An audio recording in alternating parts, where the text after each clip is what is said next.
Well, it was only a matter of time, to be honest. You can thank creator Scott Cawthon for creating the internet zeitgeist that refuses to die. A few years had passed since the OG FNAF was released, and I ask, is it still worth playing? Or is it just for the sake of being a part of the conversation? And yeah, I'm looking at the first 3 games, which means I'm not looking at these games, because I either don't own it, can't find it, or I didn't put much time into it. All 3 games have you sit and survive. You have to make sure none of these animatronics get into your office. And if one of them gets in, they'll stuff you into a costume full of animatronic parts. That means death for the most part. You know, for kids. You're a night guard on night shift from midnight to 6 a.m. And then after your shift, you come back the next night because you really hate yourself. Pass all 5 nights and the bonus night given to you afterwards, and you get custom night, where if you set everything to the max level, it's basically a how fast can you die simulator. When it comes to the first game, is it worth going back to nowadays? My answer is a simple one. A clear-cut, oh god no. The first game uses your mouse for everything, opening and closing doors, turning on and off lights, and even using your cameras. Did I also mention that the game's pacing is unbearably slow? And to skip ahead, screw you, Freddy. Out of all the animatronics in Freddy's posse, he's the worst of the bunch. Because when he starts coming out, it feels like he strikes when he wants to. I had to stop after night 4 because of him. At least with the other 3, Bonnie, Chica, and Foxy, you can easily keep them at bay. All 3 of them can be dealt with by shutting the blast doors.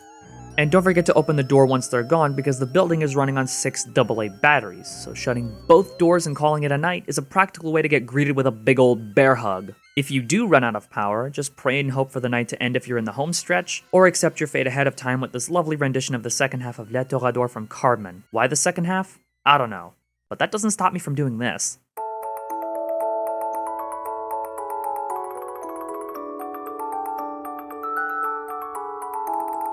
And since I suck at segues, look alive, it's FNAF 2. Second verse same as the first with a distinct lack of doors. And a better fuse box. Along with new and old looks for the Fazbear crew, we also have some new faces. Like the Marionette, who will have a temper tantrum if his mixtape stops, and Balloon Boy, who just wants you to die in the dark like a bitch.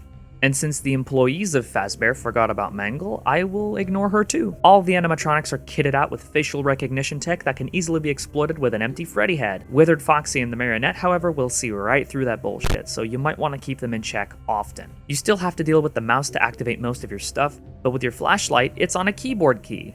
Thank you! You can even use the flash an animatronic while looking at the cameras. Honestly, I had an easier time jumping back into this game compared to the first and third game, probably because of how everything just flows nicely.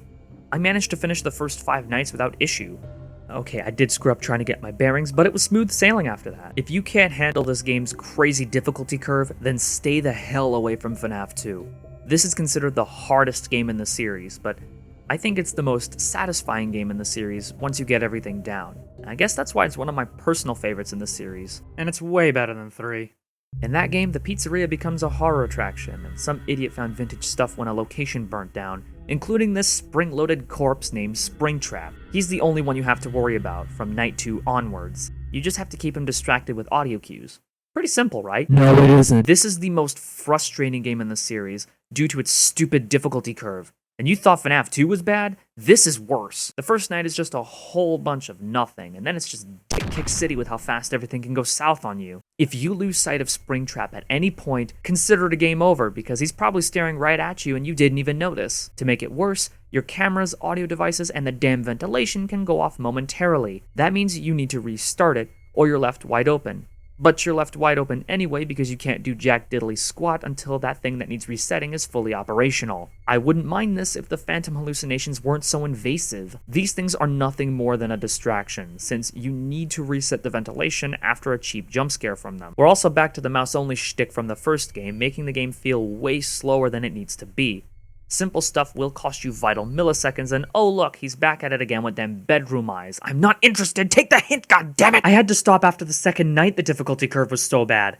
And there was no Easter egg to save me this time! I've always seen the series as a conversation piece. Nothing more, nothing less. After FNAF 3, I was horribly burnt out. I stopped following after that. Just look at the release of the first 4 games and you'll see what I mean.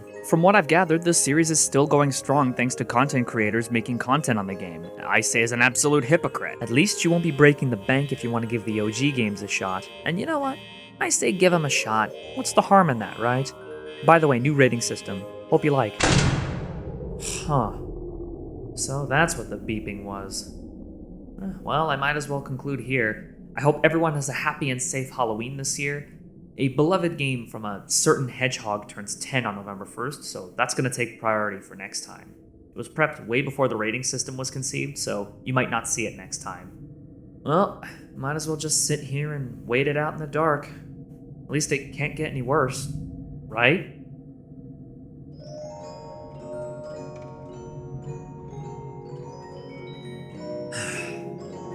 Motherfucker.